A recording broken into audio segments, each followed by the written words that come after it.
Bonjour à tous, ravi de vous retrouver dans cette nouvelle vidéo. J'espère que vous allez bien, que vos vols se passent bien, que vous soyez pilote ou non. Et si vous n'êtes pas pilote, j'espère tout simplement que l'aviation vous fait toujours autant kiffer. C'est le plus important, je le dis à chaque fois, mais c'est la vérité. Est-ce difficile de piloter un avion? C'est la question à laquelle je vais tenter de répondre dans cette vidéo.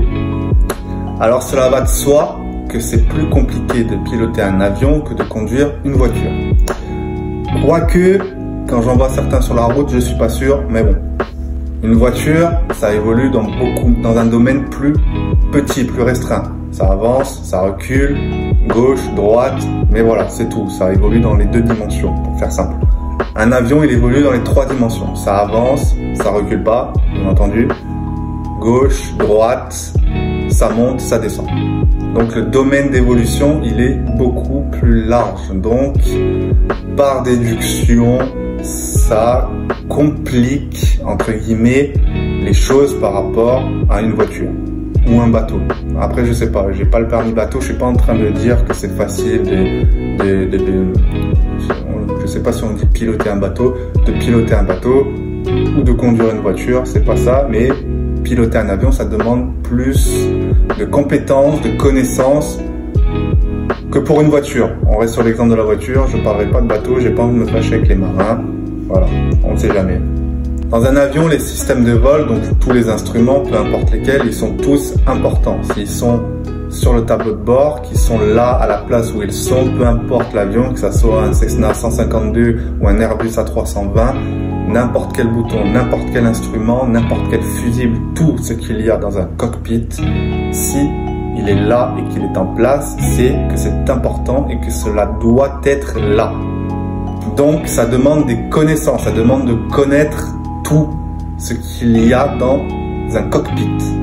Et un cockpit d'avion, même d'un petit Cessna 152, il est plus complexe qu'un tableau de bord de n'importe quelle voiture.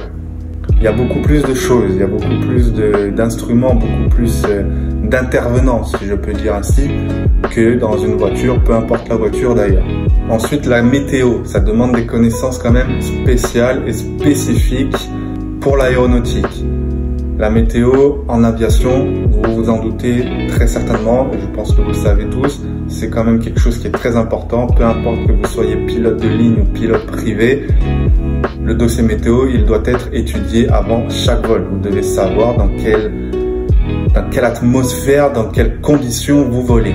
Que vous voliez aux instruments ou que vous voliez à vue, la météo, vous devez la prendre en compte et vous devez très bien savoir, en tout cas au moins prévoir dans quelle atmosphère, dans quelles conditions vous êtes.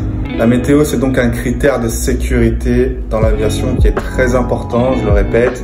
Avant chaque vol, vous devez étudier le dossier météo. À part si vous faites des tours de piste, et même si vous faites des tours de piste, vous devez savoir le vent qu'il y a, vous devez savoir le QNH, la pression, etc.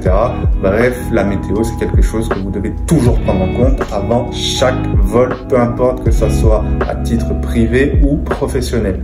Donc moi je dirais que piloter un avion c'est difficile, mais ce n'est clairement pas impossible. Ça demande du travail, de la motivation, de la passion bien entendu, de la patience et de la persévérance. Ça demande également de l'humilité, quelque chose qui est très important. Ça demande donc d'être humble envers les éléments, que ce soit la météo, que ce soit la machine et que ce soit vous-même. Vous ne devez pas avoir un ego surdimensionné et penser que vous êtes le meilleur, que rien ne peut vous arriver et que vous savez tout de tout parce que vous allez aller au-devant des problèmes et de ne pas avoir un minimum de peur, c'est pas bon. Mais à l'inverse, si vous n'avez aucune confiance en vous, aucune confiance aux éléments, enfin aucune confiance en vous, pardon, et ben c'est pareil, ça peut être très dangereux parce que à la moindre situation un tout petit peu stressante, je parle pas de quelque chose de grave, et ben vous allez perdre vos moyens et ben forcément ça peut entraîner quelque chose de très grave et un accident. Donc l'humilité c'est quelque chose qui est très important, vous devez être humble. Et en parallèle de ça, vous devez également forcément avoir un minimum de sang-froid. Pourquoi vous devez avoir un minimum de sang-froid? C'est pareil, dès qu'il y aura une situation qui sera un petit peu compliquée, un petit peu stressante, par exemple, je sais pas, vous faites un vol assez long, vous arrivez à votre terrain de destination, les conditions météo se dégradent, il y a du vent de travers, vous êtes fatigué, il fait chaud.